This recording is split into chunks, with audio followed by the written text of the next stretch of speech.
Soyons saints, en partenariat avec Magnificat.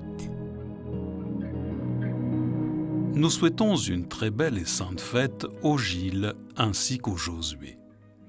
Saint Gilles est né dans une famille noble au 7e siècle. Malgré la vie de cour festive qui l'attend, il choisit la voie évangélique du jeune homme riche, en abandonnant tout ce qu'il possède pour suivre le Christ de manière radicale. En effet, il décide de devenir moine dans la région de Dijon. Mais rapidement, il ressent le besoin de se retirer dans une vie encore plus solitaire et se met à parcourir la France à la recherche d'un endroit où il pourra bâtir son propre ermitage. À partir de là, nous retrouvons plusieurs légendes racontées par les moines de l'abbaye dont il deviendra l'abbé et par diverses traditions orales. C'est ainsi qu'on trouve différents récits des miracles qui suivent.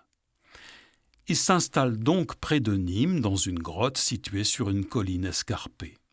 Un jour, le roi des Visigoths et ses chasseurs poursuivent une biche qui vient se réfugier près de Gilles en prière.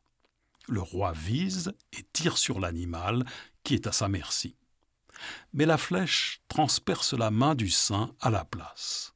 Le roi se répand en excuses et lui demande comment se faire pardonner. L'ermite le persuade alors de fonder un nouveau monastère près d'un port de mer.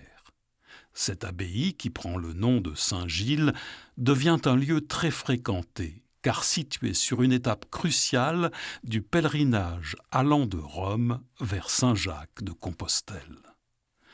Un autre récit illustre la miséricorde de Dieu. Un jour, il célèbre la messe devant son roi.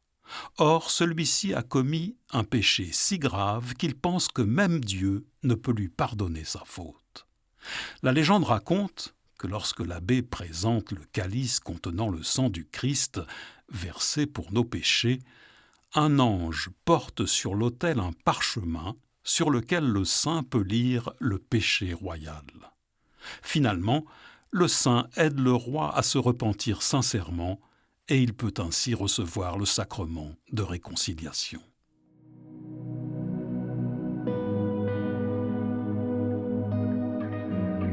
Seigneur, nous te confions aujourd'hui toutes les personnes qui n'osent pas se confier à ta tendre miséricorde.